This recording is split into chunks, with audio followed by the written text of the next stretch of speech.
Hello and welcome to lesson for cc47 5.0, and the lesson aim is know how to rectify surface conditions. You can pause this video like you've done in the previous videos to look at the outcomes that you will learn from this lesson, and there are 9 in total, so it's quite a long lesson.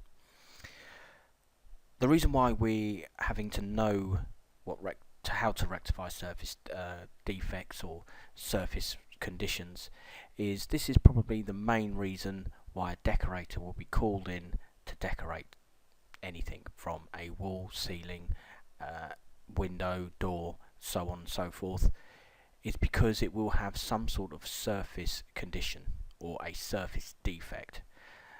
Very rarely will you be asked to paint something that looks very respectable. If it looks respectable, the clients will probably leave as it is. Surface defect becomes so apparent that they want to correct it, and not having the skills themselves will call upon yourself as a decorator to do this. Now, defects, there are plenty of them, and you need to know them all. If you are not sure what defect you are confronting, the action that you take can have very drastic consequences. If you take the wrong action, you can actually do more harm than good. So you need to know everything there is to know about defects, what they are, how to get rid of them, how to prevent them, the materials that you need to use, tools that you need to use, and the techniques that you need to display to make sure that the defects are dealt with and that you produce an excellent finish. Much like the other 2 lessons that you've done for this unit, it will be a click or here for this first activity of this lesson. That'll be hyperlinked to a chapter of this video, and that will tell you all about the activity, why you're doing it, and how you are doing it.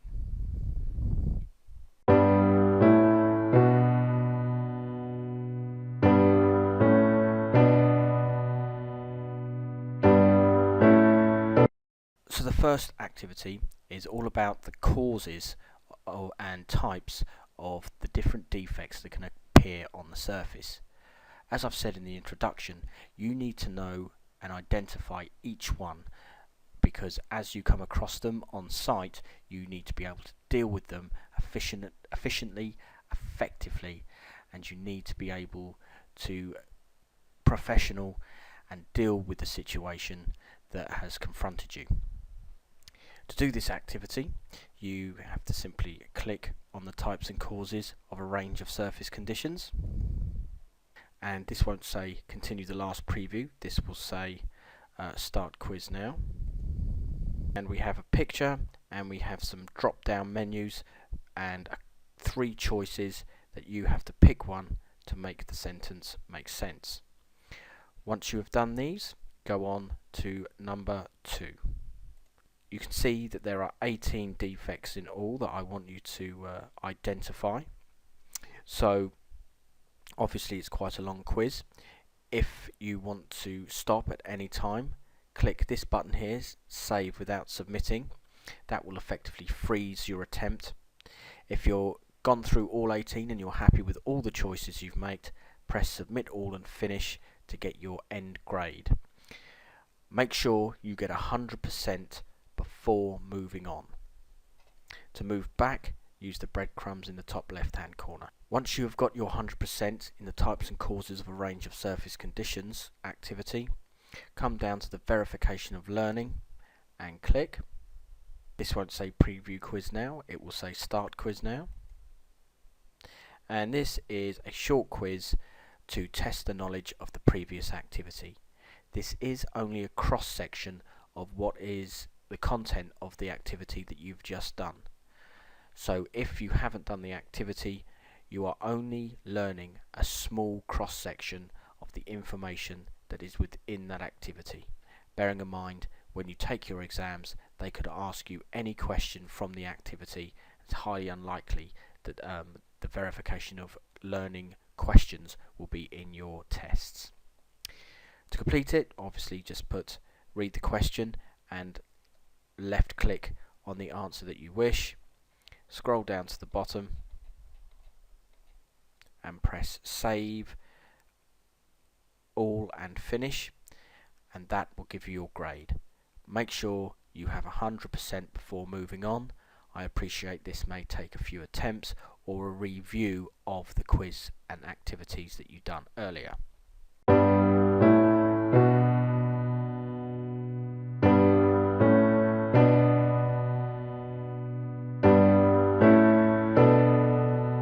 The second activity is all about the prevention of the defects.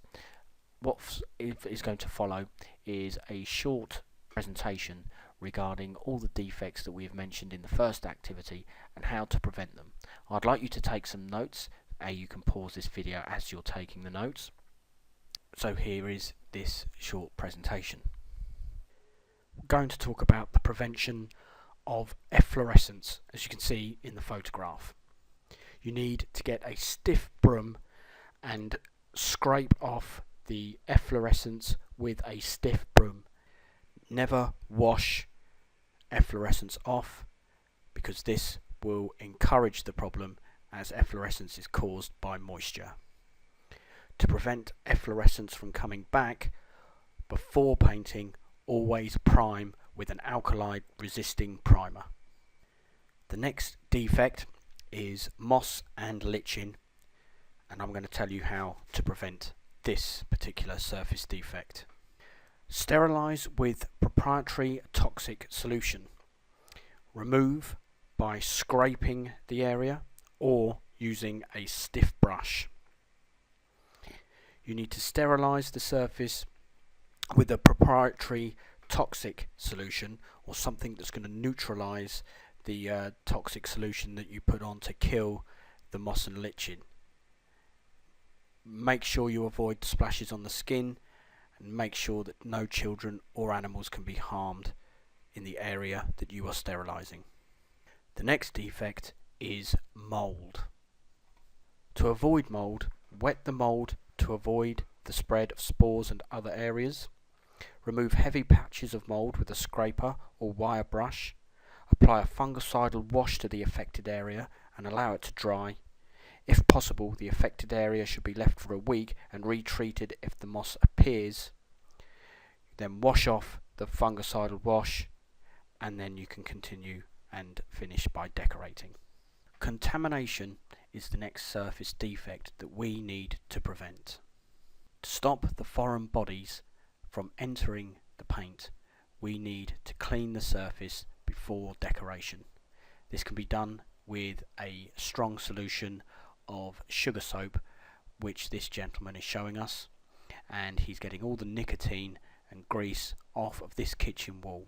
To demonstrate the fact, he's holding it for us. Saponification is the next defect that we need to prevent.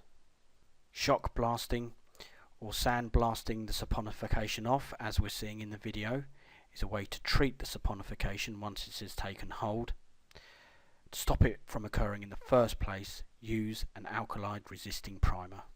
This defect is sissing, and we need to prevent it by thoroughly washing and rinsing of the surface and abrade to remove the shine.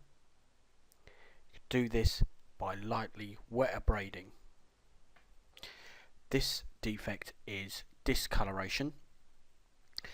We can avoid this defect by using light, fast colours, so colours that don't fade. Use chemical resistant finishes, and using the correct primer sealer to seal the surface so the top coats do not discolour. This picture is about slow drying coatings. To prevent this, we have to remove all traces of grease and wax from the surface before painting. We must allow adequate ventilation during the drying process. When colour matching, the base colour should be near as possible to the required shade, avoiding using excessive or of universal tinters. We should also thin our paint with the correct solvent only. This defect is called bleeding, and this is how we prevent this particular defect. First of all, we should coat the knots on the wood with a shellac knotting solution to prevent the bleeding of sap. We can also use an aluminium paint or sealer before decoration occurs to prevent the bleeding of contaminants and toxins coming through the paint. This defect is chalking and powdering. To prevent this, you really need to wash the surface down with a stiff broom or ideally a power washer.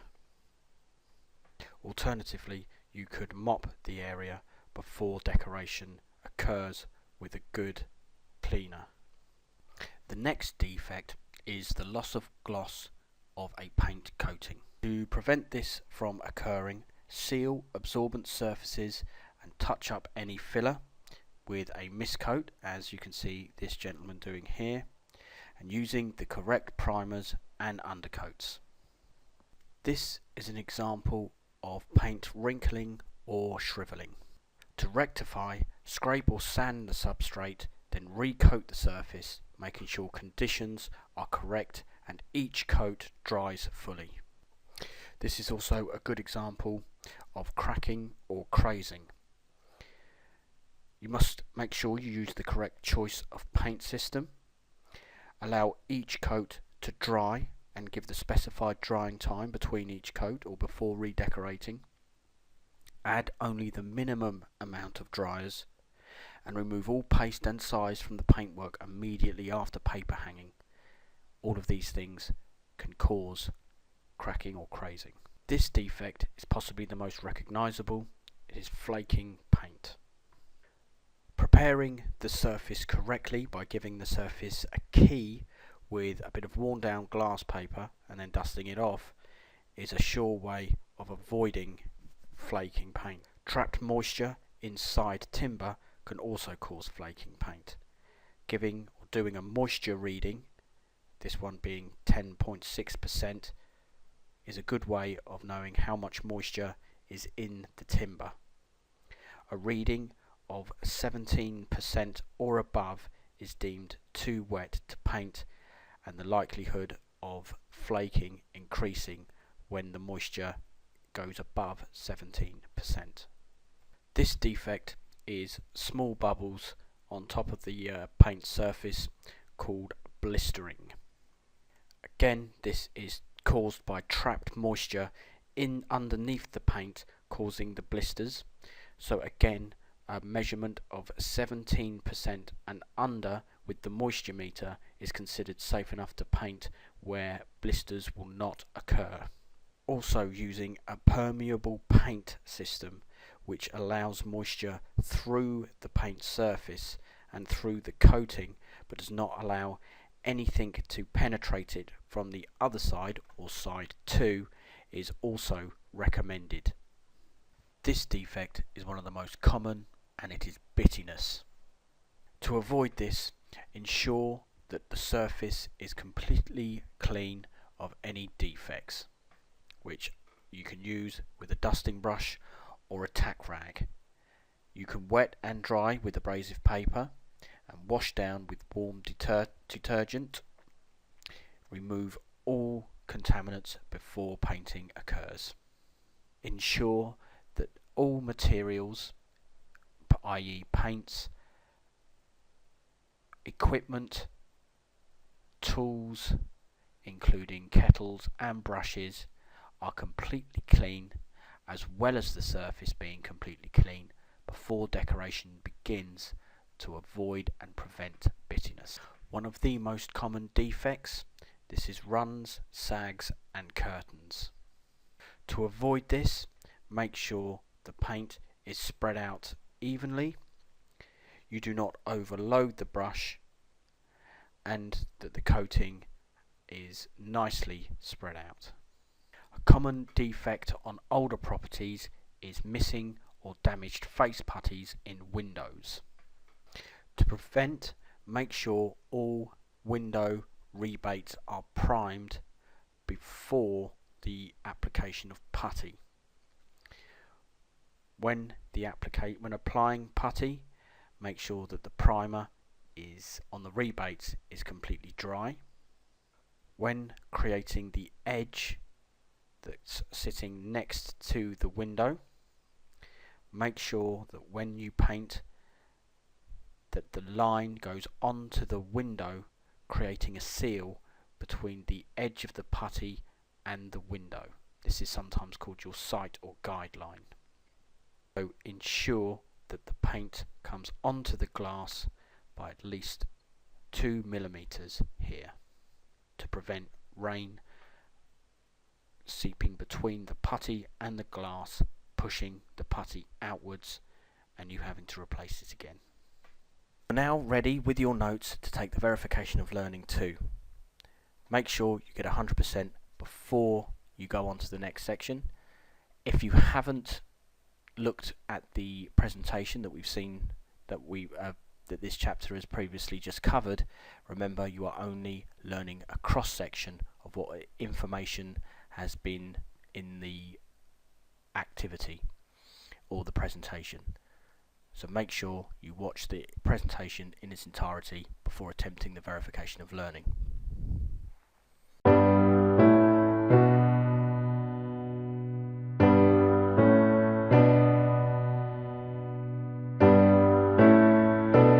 This is all about the rectification and what techniques and what various little actions you need to take to rectify the surface defects that we've talked about in the previous 2 activities. Again, if you use the wrong technique on a certain type of defect, you could end up causing more damage than good. So make sure you are aware of the rectification processes for each of the defects listed. This activity takes the form of a spreadsheet. What I want you to do, it's in a grid, and I'll give you a few examples. We have efflorescence, and if we move along to the right, we can see above it is scraping. So we have scraping all down this column for all of the defects.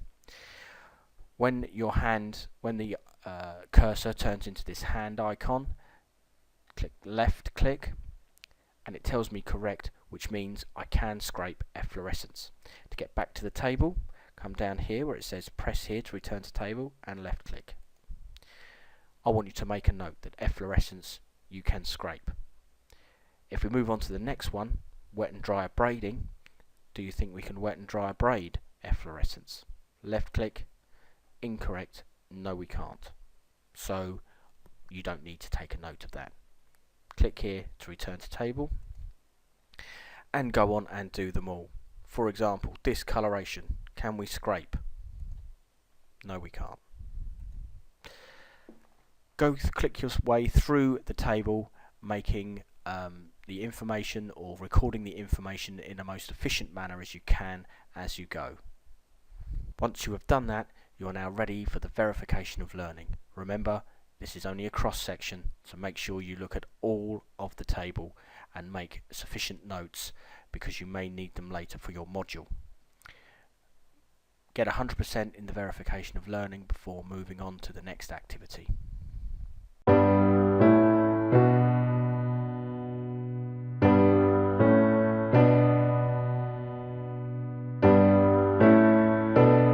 This activity is all about unsound paint on ferrous and non-ferrous metals. It's very common to get flaking paint or paint that comes off in great big sheets or paint that you could possibly scrape off with your fingernails on metal, on non-ferrous and on ferrous. This is generally because it's very difficult to put a key onto metal. You can't rub it down. The metal is stronger than the abrasive that you are using generally, and you won't get those tiny scratches which give us the paint the chance to key, hence it'll start to flake. There are also some other reasons as well, and this is what this activity is all about. If you click onto unsound paint on ferrous and non-ferrous metals, it takes the form of a PowerPoint. Come down to the right hand icon at the bottom, in the bottom right hand corner, and left click slideshow. We see here a bit of metal, and we have various factors that can affect the adhesion of paint onto our metal. These are hyperlinked, so You can do some research if you want to, or you can click on to gather the information. For example, grease, and you can read the information about grease. To get back to the interface page, left click again. When you get this house icon or home icon, left click again, and it will take you back to the interface page. Make sure you take adequate notes or key points from the slide if you so wish. Once you're ready, once you've clicked through all of the factors, you are now ready for the verification of learning. Click on the verification of learning and get 100% before you move on. I do take into consideration this may take more than a couple of times. You may have to revisit the PowerPoint, but make sure you get 100% on the verification of learning.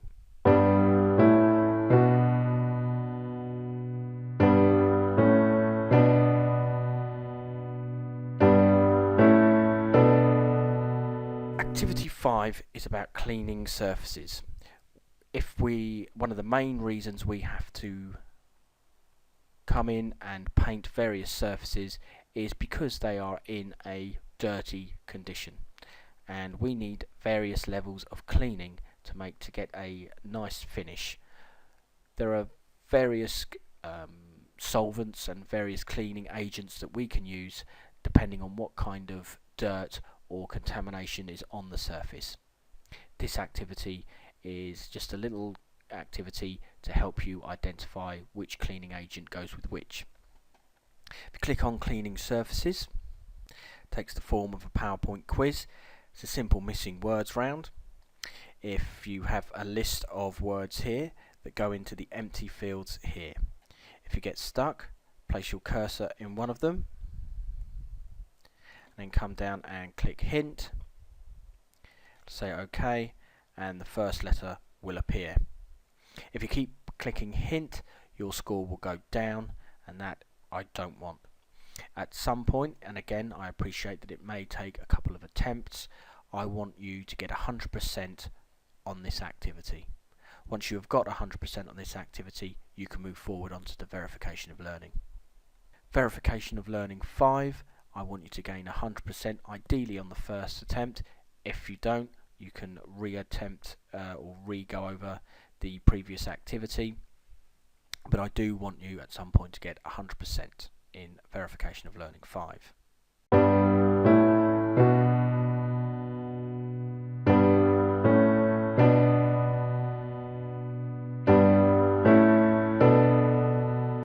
Activity 6 is all about wet and dry abrading.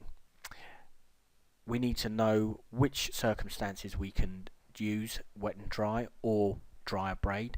We also like to know the disadvantages and advantages of each, so our choice when we come to the abrading technique is informed and the most efficient and time-worthy selection is made. To do this, click on wet and dry abrading, and a web page will appear with 2 very short videos. Play each one, make some notes if you wish, and then come back to the course page. The second part of the activity is all about abrasive terms. Click on the terms, and a very short crossword will appear. Place your cursor in the first square. I'm doing one down, for example. Left click, and a clue will appear and an empty field. Write into the empty field and then press enter, and it'll transport from the field into the crossword. You can't write directly onto the crossword. Again, this may take a few attempts to get right. I would like you to at some point get 100% before you move on to the next activity. You are now ready for the verification of learning number 6. Again, I want you to get 100% before moving on to the next activity.